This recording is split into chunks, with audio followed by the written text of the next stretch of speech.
Muitas pessoas assistem à Fórmula 1, mas muito poucas realmente a entendem, e pode ser que você seja uma delas. Você pode assistir a corrida, aproveitar e se emocionar, e ainda assim, não entender por que um 10º lugar é comemorado como uma vitória, porque durante a corrida uma ordem de rádio obriga a ceder posição ao adversário, ou porque de repente um dos carros entra nos boxes enquanto todos os outros continuam na pista. Se você está começando agora no mundo da Fórmula 1, ou se alguma vez sentiu que faltava contexto para entender o que estava vendo, este vídeo é perfeito para você. Mas também é para quem já acompanha a categoria há várias temporadas, porque 2026 não é apenas mais um ano de Fórmula 1. A chegada de um novo regulamento marca o início de uma nova fase, com muitas mudanças que vão modificar completamente como os carros são projetados e como se compete na pista. E quando um esporte entra em uma nova era, entender suas bases se torna mais importante do que nunca. Neste vídeo vamos revisar passo a passo tudo o que você precisa saber para entender a Fórmula 1. Desde as regras mais simples até os conceitos mais complexos, explicados de forma clara e simples. Para isso, 3 criadores de conteúdo muito conhecidos vão me acompanhar e nos ajudar a explicar alguns dos pontos-chave. Vamos começar pelo essencial. O que é a Fórmula 1 e por que ela é tão especial? A Fórmula 1 é a categoria de automobilismo mais prestigiada e exigente do mundo. É o nível mais alto ao qual um piloto pode aspirar e o lugar onde competem os carros mais rápidos e avançados do planeta. Mas a Fórmula 1 não se trata apenas de velocidade, é estratégia, tecnologia e precisão levadas ao limite. E embora seja um esporte, também é um espetáculo pensado para o público. Agora vamos começar pelo mais básico. Por que se chama Fórmula 1? O termo Fórmula faz referência ao regulamento técnico que todos os carros devem respeitar. E o 1 indica que se trata da categoria máxima, a número 1 dentro do automobilismo. Dito isso, o que realmente torna a Fórmula 1 especial? Para começar, os carros são monopostos, ou seja, são projetados para apenas um piloto. Além disso, eles não têm teto nem paralamas, o que os torna extremamente leves e rápidos, diferente do que acontece em outras competições. Outra diferença fundamental é que cada equipe projeta e constrói seu próprio carro. Não existem modelos padrão, cada equipe interpreta o regulamento à sua maneira para tentar encontrar vantagem. Por isso, a Fórmula 1 também é uma competição tecnológica. Seus carros podem ultrapassar os 300 km por hora e gerar forças G capazes de levar ao limite até mesmo pilotos treinados para situações extremas. Em resumo, a Fórmula 1 é a combinação de 3 elementos fundamentais: engenharia, talento e espetáculo, mas entender o que é a Fórmula 1 não é suficiente. O mais importante é compreender como funciona. Se você já viu uma corrida de Fórmula 1, é muito provável que você já tenha se feito essa pergunta. Por que alguns pilotos comemoram com tanta emoção se nem sequer venceram? Ok, essa é a bandeira quadriculada, P8, P8. Uou, bravo! A resposta é simples, mas essencial para entender o esporte. Na Fórmula 1, vencer uma corrida é importante, mas o que realmente importa é a soma dos pontos ao longo de toda a temporada. Cada posição conta. Um segundo, um terceiro ou até mesmo um 10º lugar podem fazer a diferença no final do ano. Cada temporada é composta por um calendário de corridas chamadas Grandes Prêmios, que são disputadas em diferentes países. Em cada um deles, os pilotos somam pontos de acordo com a posição em que terminam. E ao final da temporada, o piloto com mais pontos se torna o campeão do mundo. Agora, como esses pontos são distribuídos? Em alguns instantes, nosso primeiro convidado vai nos explicar. Arthur do Enel Pada, que por enquanto vamos ficar com o essencial. Os 3 primeiros colocados sobem ao pódio. Lá eles recebem seus troféus e comemoram com champanhe. Então, depois de cada corrida, você verá uma cena como esta.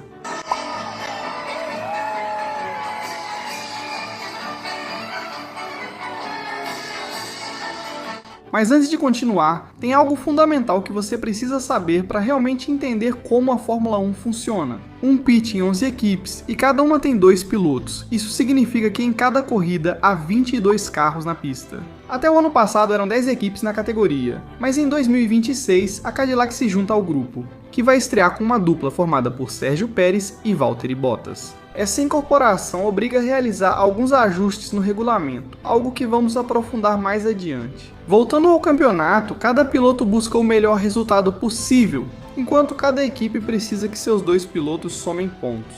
E isso nos leva a um dos aspectos mais importantes da Fórmula 1. Existem dois campeonatos distintos. De um lado, o campeonato de pilotos é ganho por quem soma mais pontos no ano. Já o campeonato de construtores é decidido pela soma dos resultados dos dois pilotos de cada equipe. Esse sistema pode gerar situações muito particulares. Por exemplo, em 2024, a McLaren ganhou o campeonato de construtores graças à soma de pontos de Lando Norris e Oscar Piastri. No entanto, o campeão de pilotos foi Max Verstappen, da Red Bull, que individualmente superou os demais. Isso demonstra que o melhor piloto da temporada nem sempre corre pela melhor equipe, e que a disputa entre ambos os campeonatos pode gerar tensões internas. E é aqui que a Fórmula 1 fica realmente interessante.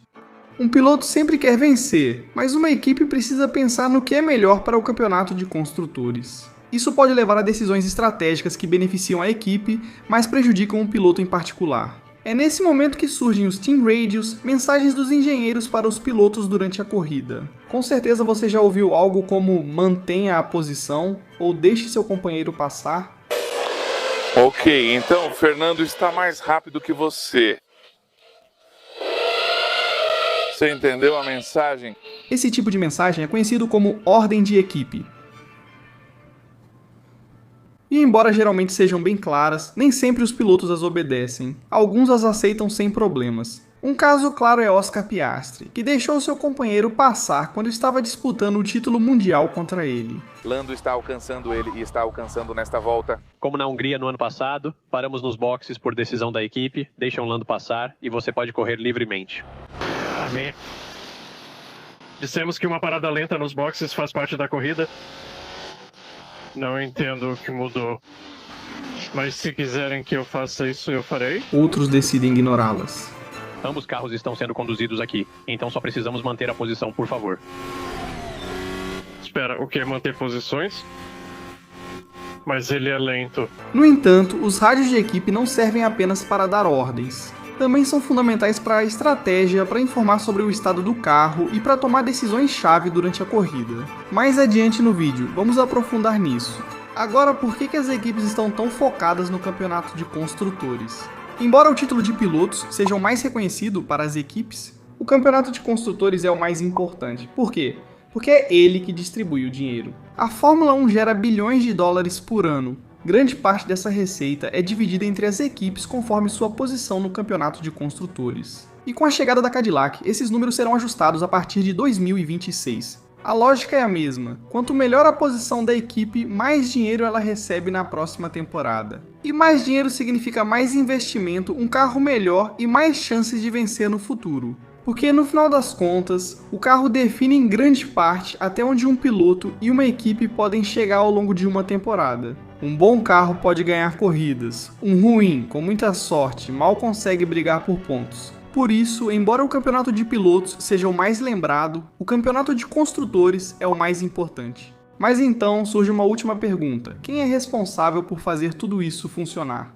A Fórmula 1 é supervisionada por duas entidades principais. Por um lado, a FIA, responsável pelas regras esportivas e técnicas, pela segurança e pelas punições. Por outro lado, a Liberty Media, a empresa que administra o negócio da Fórmula 1, direitos comerciais, transmissões e acordos publicitários, e embora trabalhem juntas, nem sempre têm os mesmos objetivos. A FIA busca uma Fórmula 1 justa e segura. Liberty Media, um espetáculo lucrativo a todo custo. Agora que entendemos o que é a Fórmula 1 e como se compete ao longo de uma temporada, é hora de ver como é um fim de semana de corrida. Para isso, nosso primeiro convidado, Arthur do No Paddock, vai nos explicar passo a passo como funciona um grande prêmio, desde os treinos até a corrida de domingo. Mas antes, se este vídeo está te ajudando, inscreva-se. Olá, sou Arthur do No Paddock e hoje falaremos de forma rápida e clara. Como funciona um fim de semana de Fórmula 1?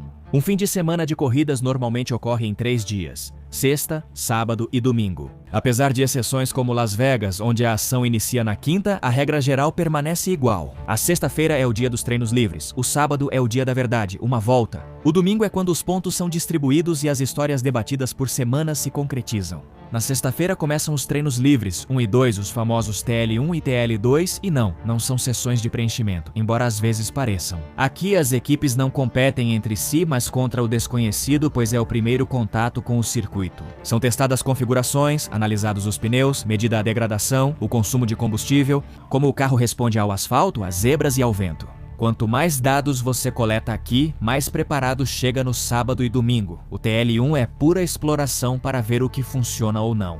Ajustes básicos, comparações, entender o comportamento do carro. O TL2 ou Treino Livre 2 já sobe um degrau porque acontece no mesmo horário da classificação e isso faz diferença. Aqui começam as simulações de classificação e as séries curtas com pouca gasolina. Os pneus macios e, para o espectador, provavelmente é o treino mais interessante, porque permite que você perceba quem está realmente forte, quem está apenas simulando ou diretamente quem está perdido. O sábado inicia com o terceiro treino livre, o último ensaio geral. Nesse momento não há mais tempo para improvisos. Aqui ajustam-se detalhes, busca-se equilíbrio e decide-se para que lado o carro será comprometido. Alguns sacrificam a classificação para ter um carro mais forte na corrida, como faz Sérgio Pérez. Mas ainda assim, o terceiro treino livre é o último momento para deixar o carro pronto antes do fogo real. E esse fogo real não é outro senão a classificação, a qual define a ordem de largada da corrida e é dividida em 3 rodadas eliminatórias: Q1, Q2 e Q3. Na Q1 todos os pilotos participarão, que em 2026 serão 22 e terão 18 minutos para cada um marcar sua melhor volta. Os 6 pilotos mais lentos são eliminados e ocupam as últimas posições do grid de acordo com o tempo que fizeram na sessão. O eliminado mais rápido largará antes do mais lento, simples e cruel. Na Q2 a dinâmica se repete, mas agora com 16 pilotos e 15 minutos. Aqui caem mais 6, que largarão entre a 11ª e a 16ª posição. E finalmente, os 10 pilotos mais rápidos chegam a Q3 em uma sessão de 12 minutos onde tudo é decidido. O piloto mais rápido que fizer a volta perfeita conquista a pole position. Largar em primeiro é mais que vantagem, é prestígio. Fica registrado nos livros e na história. O que é muito importante na Fórmula 1 com o grid definido, chega o domingo, dia da corrida. Uma corrida de Fórmula 1 deve percorrer aproximadamente 305 km ou durar no máximo 2 horas. O número de voltas depende do circuito. Em pistas curtas como Mônaco, há mais voltas. Em longas como Spa ou Las Vegas, menos. O objetivo, porém, é sempre o mesmo: completar cerca de 305 km.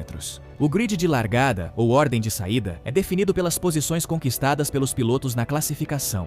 Após os semáforos se apagarem, só os 10 primeiros pontuam no campeonato.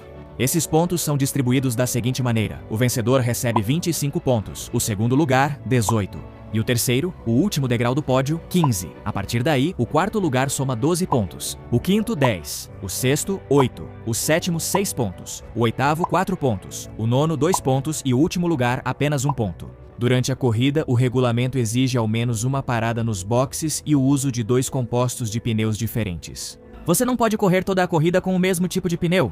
No entanto, existem exceções, como as corridas sob chuva, onde é permitido completar a prova usando apenas pneus intermediários ou de chuva extrema. E em alguns circuitos específicos, como Mônaco, Qatar e até mesmo, impuseram 2 paradas obrigatórias, para estimular estratégia em pistas onde ultrapassar é quase impossível. Mas enfim, esse é o formato tradicional. Mas nem todos os finais de semana são iguais. Nos finais de semana de corridas sprint, o filme muda bastante. Aqui só tem um treino livre de 60 minutos, e desde sexta-feira a ação já começa. No mesmo dia, após o primeiro treino, ocorre o Sprint Shootout, que define o grid da corrida sprint. Essa classificação é mais curta e mais rígida do que a normal, os tempos são reduzidos e as equipes são obrigadas a usar um tipo específico de composto. Geralmente, o pneu médio é usado na SCUM e SQ2, e o pneu macio na SQ3. Nada de estratégias estranhas, tudo mais compacto, mais tenso e mais direto. No sábado acontece a corrida sprint, uma prova curta de até 100 km, onde apenas os 8 primeiros marcam pontos para o campeonato. Os pontos são distribuídos assim: 8 para o primeiro lugar e 1 a menos para cada posição seguinte. Ou seja, o segundo leva 7, o terceiro 6 e assim por diante até o oitavo, que soma apenas 1 ponto. Na sprint só 8 pilotos pontuam, diferente da corrida normal onde 10 pontuam. Quando termina a corrida sprint, no mesmo sábado ocorre a classificação tradicional, aquela que expliquei antes. Essa é a que define o grid para a corrida principal de domingo. Então, resumindo, o fim de semana de corrida sprint é definido da seguinte maneira: sexta-feira, treino livre e classificação sprint. Sábado, corrida sprint e classificação. Domingo, corrida principal. Como podem ver, tudo fica mais apertado e com menos margem para erro. Ah, e para quem se pergunta por que existe esse formato, a resposta curta é que a Liberty Media tentou ganhar mais dinheiro com essa invenção. Mas enfim, para 2026, esse formato sprint já está confirmado em 6 grandes prêmios: China, Miami, Canadá, Grã-Bretanha, Países Baixos e Singapura. 6 corridas em que qualquer erro custará caro e quase não haverá espaço para se esconder. É assim que acontece um fim de semana de Fórmula 1 nos 2 formatos. O segredo não é só correr rápido, mas saber quando apertar, poupar, arriscar e principalmente não vacilar. Porque nesse esporte, muitas vezes entender esse tipo de coisa faz mais diferença do que o próprio carro. E bom, eu fico por aqui nesse vídeo. E se vocês querem mais Fórmula 1 explicada sem rodeios, sem diplomacia e com opiniões que às vezes doem, espero vocês no meu canal. Aviso, não é conteúdo indicado para pessoas sensíveis. Obrigado pela explicação, Arthur. Agora vamos para um dos elementos mais importantes desse esporte, e que em mais de uma ocasião definiu corridas e até mesmo campeonatos mundiais: a estratégia. Na Fórmula 1 nem sempre o carro mais rápido vence. As estratégias desempenham um papel fundamental no resultado de cada corrida. Uma estratégia bem executada pode permitir que um carro mais lento acabe vencendo. Agora AlphaTauri, Daniil Kvyat está livre para perseguir Esteban Ocon. Sim, meu Deus, sim. Oh, meu Deus, pessoal. Nós conseguimos de novo. Enquanto um erro de cálculo pode arruinar uma vitória que parecia garantida. Entre nos boxes agora. Entre nos boxes para pneus duros.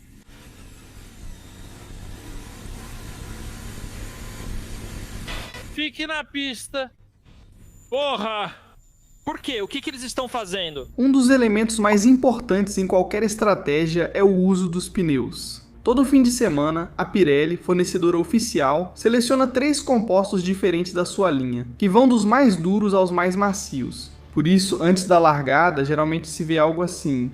Metros, a Pirelli trouxe para esta corrida os pneus mais macios que tem disponíveis, C4, C5, C6 vem aí uma corrida até com risco de chuva. Mas o que isso realmente significa? Os pneus macios, identificados pela cor vermelha, oferecem mais aderência e permitem tempos de volta mais rápidos, mas se desgastam mais rapidamente. Os pneus médios, de cor amarela, buscam um equilíbrio entre desempenho e durabilidade. E os pneus duros, de cor branca, duram muito mais, embora ofereçam menos aderência e velocidade. Em uma corrida normal, com pista seca, os pilotos são obrigados a usar pelo menos 2 compostos diferentes, o que significa que devem fazer pelo menos uma parada nos boxes. Quando a pista está molhada, pneus de pista seca deixam de funcionar, pois o carro perde a aderência. Nessas condições, ainda são usados pneus especiais. Por um lado, temos os intermediários, de cor verde, feitos para pista úmida ou chuva leve. E por outro, os pneus de chuva extrema, de cor azul,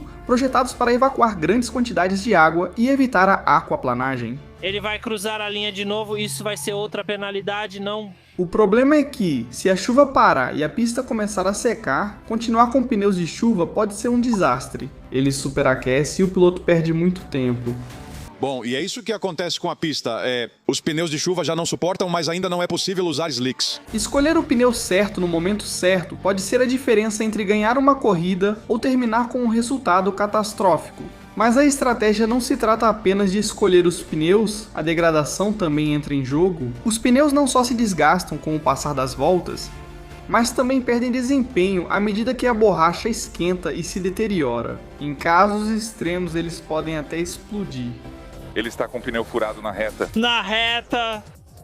Raikkonen está sob pressão. Valtteri Bottas atropelou os destroços. Se um piloto usar pneus macios, será mais rápido no início, mas terá que entrar nos boxes mais cedo. Com pneus duros, ele poderá ficar mais tempo na pista, embora com menos ritmo. Assim, cada período que um piloto passa na pista com o mesmo jogo de pneus é chamado de steam. Com isso em mente, as equipes podem recorrer a diferentes estratégias para ganhar posições sem precisar ultrapassar na pista. As duas mais conhecidas são o undercut e o overcut. O undercut acontece quando um piloto entra nos boxes antes do seu rival direto. Ao sair com pneus novos, ele pode fazer voltas mais rápidas enquanto seu rival continua na pista com pneus desgastados. E ultrapassá-lo quando este fizer sua parada, o overcut é o contrário. Nesse caso, um piloto fica mais tempo na pista e consegue manter um bom ritmo, enquanto seu rival já parou nos boxes. Se a estratégia funcionar, ele pode sair na frente quando finalmente fizer sua parada. Escolher entre undercut ou overcut depende de fatores como a degradação dos pneus e o ritmo do carro naquele momento da corrida. Por outro lado, ao contrário do que acontecia no passado, os carros de Fórmula 1 não podem reabastecer combustível durante a corrida. A mangueira de combustível ali está com problemas, com respingos de gasolina. Isso significa que o combustível também deve ser gerenciado desde a largada até a bandeirada final. Agora que entendemos como é um fim de semana de grande prêmio e o que ocorre durante a corrida, é hora de falar sobre os verdadeiros protagonistas. Vamos começar pelas equipes. Uma equipe de Fórmula 1 não é apenas um grupo de mecânicos e 2 pilotos. Por trás de cada carro, há centenas de pessoas trabalhando para que tudo funcione perfeitamente. Da estratégia na pista ao desenvolvimento das peças do carro, cada membro da equipe tem papel fundamental. Mas além dos pilotos titulares, quem são os responsáveis por fazer tudo isso funcionar? Diretor da equipe, ele é o líder da escuderia. Ele toma as decisões mais importantes, desde a escolha dos pilotos até a seleção do fornecedor de motores. Ele também cuida do relacionamento com a FIA, patrocinadores e áreas técnicas da equipe. Em poucas palavras, é quem define o rumo esportivo e estratégico da equipe. Engenheiros de pista são os responsáveis por garantir que o carro esteja corretamente ajustado para cada seção. Analisam dados em tempo real e se comunicam constantemente com o piloto pelo rádio. Cada piloto possui um engenheiro de corrida, seu principal contato com a equipe durante a competição. Pelos rádios, a equipe informa ao piloto sobre estratégia, ritmo e possíveis mudanças no plano. Mas essas comunicações não são apenas técnicas, também compartilham momentos de euforia. Oh meu Deus, Max! Oh meu Deus! Momentos de tensão. Você pode empurrar mais forte. Empurre com força! Eu estou fazendo isso, cala a boca. E alguns bem peculiares. Algo está solto entre minhas pernas. Mecânicos são os responsáveis por preparar, reparar e ajustar o carro. Cada parada nos boxes depende completamente deles. Uma equipe de mecânicos pode trocar os 4 pneus em menos de 2 segundos.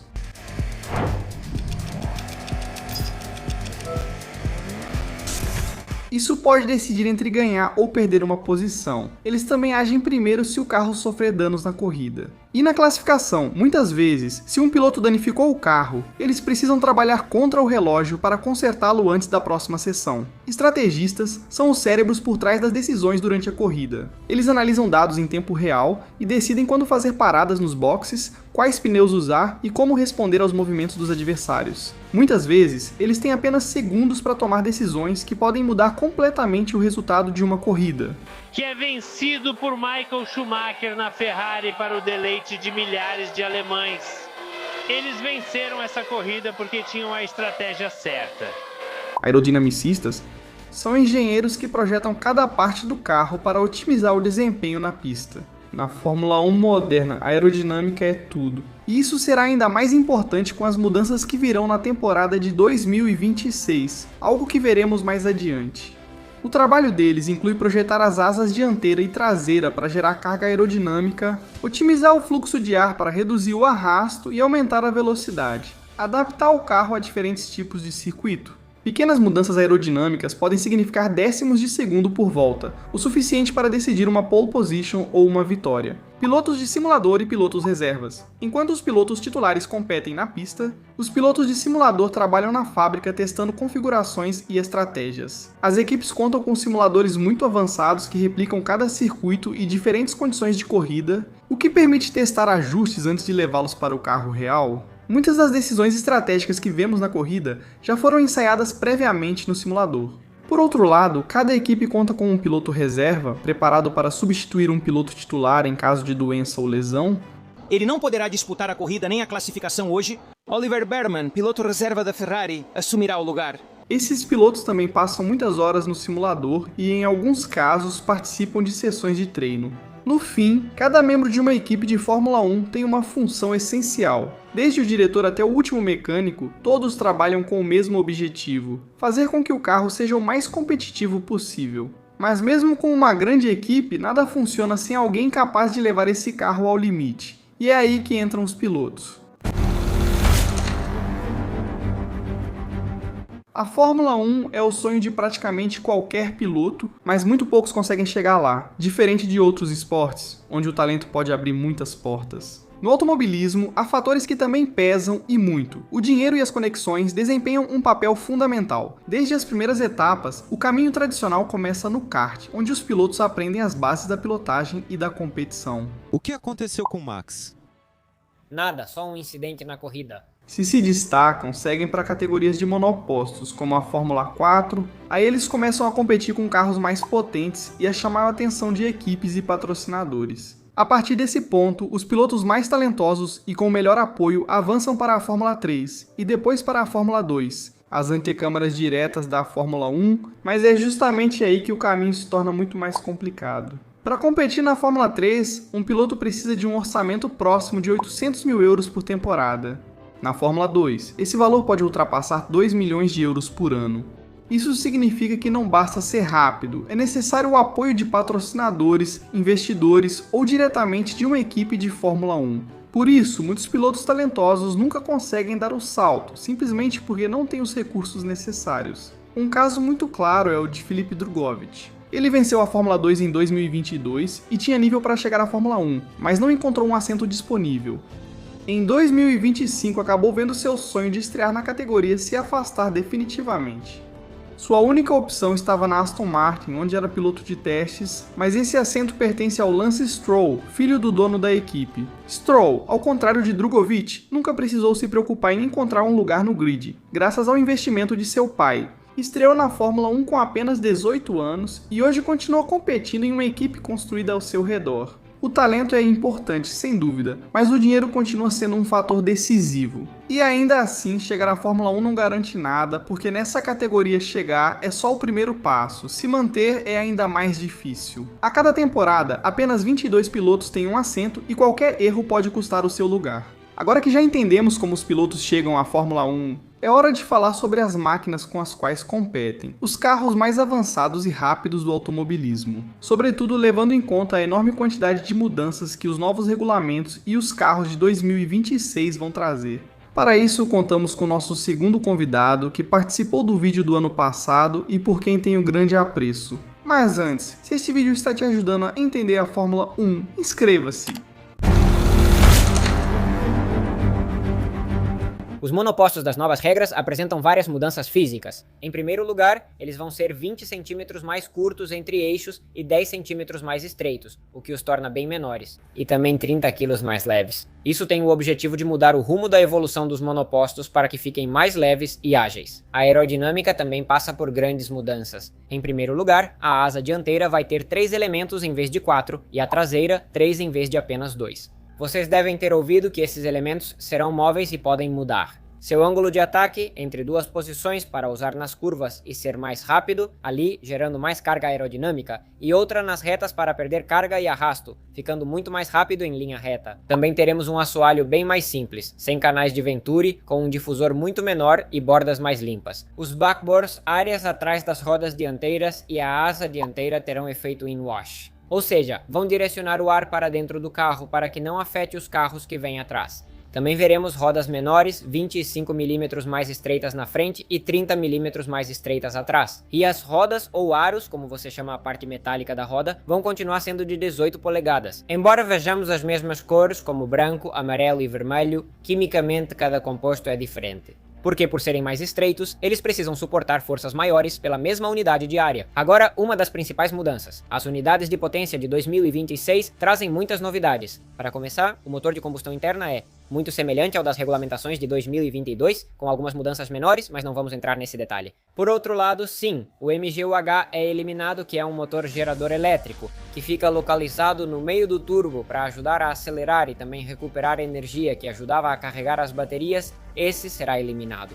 Mas por outro lado, o MGU-K, que é o outro motor gerador elétrico, que ajudava o motor a acelerar o carro e também a recuperar energia na frenagem, este será maior, com 350 kW para os regulamentos de 2026. E agora, para quem quiser entrar um pouco mais na parte técnica, vai ser proibida a distribuição split do turbo, que é isso de colocar a parte fria do turbo de um lado separada e a hélice quente do outro, e no meio ficava esse motor que vai ser eliminado agora, que é o MGU-H. Isso, aliado à proibição das trombetas de tamanhos variados, vai causar um pouco mais de atraso nos motores de combustão interna em relação aos anos anteriores. Resumindo, as unidades de potência completas terão quase a mesma quantidade de cavalos, mas vão ter um componente elétrico maior, já que o MGU-K fica maior, e também vão ter um componente menor de combustão interna, porque o fluxo de combustível vai ser limitado. É a mesma potência, mas obtida de forma diferente. Obrigado ao Slicer por nos ajudar a compreender o lado técnico da Fórmula 1. Agora vamos passar para um aspecto um pouco menos complexo, mas igualmente importante, e para isso vamos contar com o nosso último convidado do vídeo.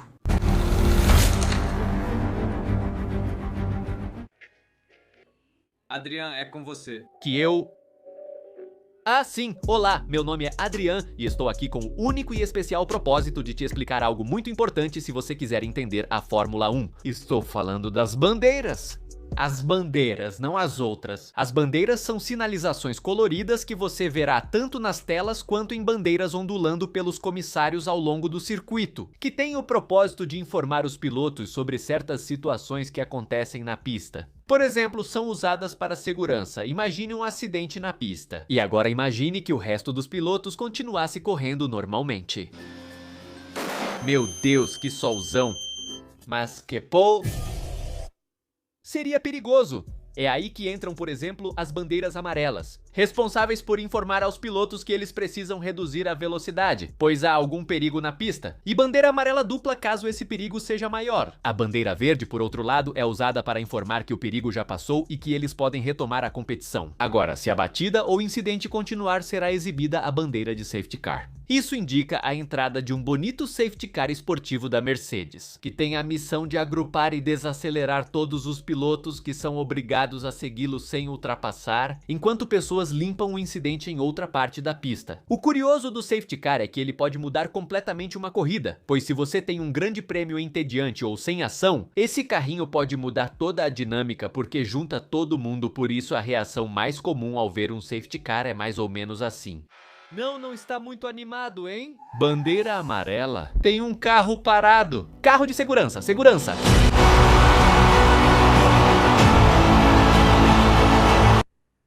Passa!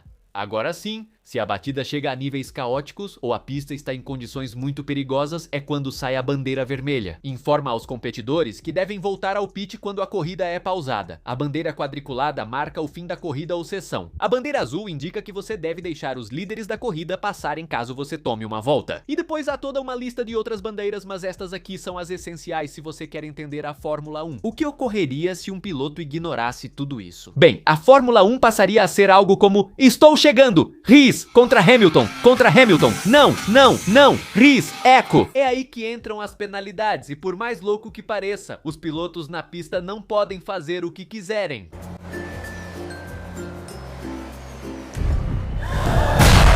Seria ruim, é aí que entram as penalidades como uma punição. Recebidas pelos pilotos em caso de causar incidentes, ignorar regras, atropelar alguém, que são basicamente penalidades de tempo que é somado à sua corrida, ou seja, você pode cruzar a linha de chegada em primeiro, mas se estiver penalizado, a quantidade de segundos de penalidade determina o quanto você termina depois. Ou você precisa cumprir parada nos boxes, algumas leves, outras mais severas. E se um piloto se comporta muito mal e é um perigo na pista, é aí que entra a bandeira preta, ou seja, cartão vermelho, ou seja, você é expulso da corrida. Então, resumindo, as bandeiras avisam, as penalidades corrigem e todo aquele que não obedecer, bem... E é isso. Inscrevam-se no meu canal, por favor. Obrigado, Adrian. Inscrevam-se no canal dele. Agora que entendemos tudo isso, surge uma pergunta inevitável. Quão perigoso é realmente esse esporte? A Fórmula 1 é um esporte de altíssima velocidade e, por natureza, de alto risco. Os carros atingem mais de 350 km por hora em cada corrida. Os pilotos levam os limites ao máximo, mas a pergunta é inevitável. Quão perigosa é realmente a Fórmula 1?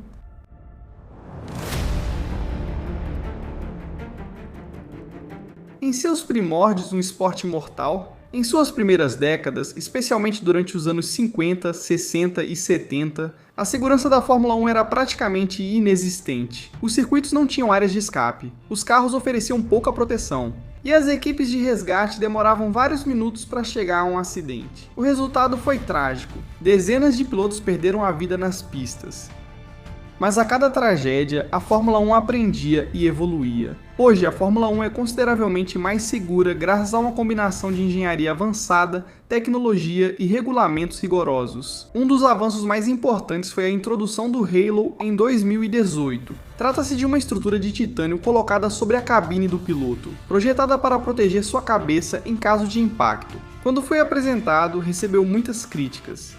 Eu não gosto nem vou sentar no carro, então a empolgação acabou antes mesmo de eu sentar no carro. Quando eu vejo o carro, ele é feio, sabe? Os carros de Fórmula 1 não são feios. No entanto, com o passar do tempo, ele provou ser decisivo em mais de uma ocasião. O halo fez a diferença entre a vida e a morte. Um exemplo claro foi o Grande Prêmio da Bélgica de 2018. Recebe um impacto agora e gira. Em situações como essa, o halo evitou consequências fatais. Outro elemento fundamental é o HANS, um dispositivo que limita o movimento brusco da cabeça em caso de colisão e reduz drasticamente o risco de lesões graves no pescoço e no cérebro. Sem esse sistema, muitos acidentes que hoje são sobrevividos teriam tido um desfecho trágico. Atualmente, os monopostos são projetados para absorver impactos e proteger o piloto da melhor forma possível. Para isso, dois elementos são fundamentais. Em primeiro lugar, a célula de sobrevivência, que é o habitáculo onde fica o piloto, construída com fibra de carbono ultra resistente. Seu objetivo é permanecer intacta, mesmo em impactos extremos. E em segundo lugar, as zonas de deformação, partes do carro projetadas para se quebrar e absorver a energia do impacto antes que ela chegue ao piloto. A lógica é simples, o carro se destrói, mas o piloto sobrevive. Além disso, a segurança não depende só do monoposto. Os circuitos modernos também são projetados para reduzir ao máximo as consequências de um acidente. Uma delas são as barreiras TecPro, que absorvem grande parte da energia do impacto. Por outro lado, as áreas de escape, de brita ou asfalto, ajudam a desacelerar os carros antes de chegarem ao muro. Cada detalhe é pensado para evitar que um acidente se transforme em uma tragédia. No entanto, apesar de todos esses avanços, a Fórmula 1 nunca deixará de ser um esporte perigoso. Porque no final do dia, cada piloto que entra em um carro sabe que está assumindo um risco enorme em busca da glória. Por isso, também foi proibido o reabastecimento de combustível durante a corrida. Uma medida tomada para reduzir o risco de incêndios e acidentes graves. Se quiser entender melhor essa decisão, assista a este vídeo onde explico os 5 motivos pelos quais a Fórmula 1 proibiu o reabastecimento durante as paradas nos boxes.